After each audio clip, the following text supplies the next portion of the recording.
Hello everyone, I'd like to show you a device called Scanning Electron Microscope with interesting question. A Scanning Electron Microscope, SEM, is a type of electron microscope that produces images of a sample by scanning the surface with a focused beam of electrons. The sample can be observed by the squeezing the electron beam, irradiating it to the sample and detecting the secondary electrons emitted from the sample.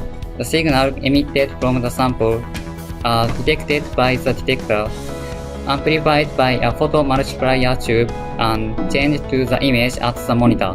This is an example of SEM image. What kind of image is this?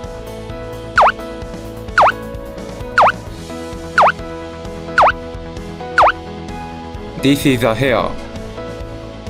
What kind of image is this?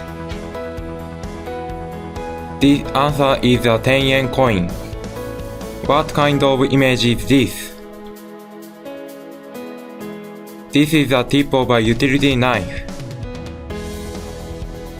SEM can obtain a stereoscopic image with a wider range of focus than an optical microscope. Therefore, even the even image, which was difficult with an optical microscope, can be seen clearly. That's all. See you. Thank you for listening.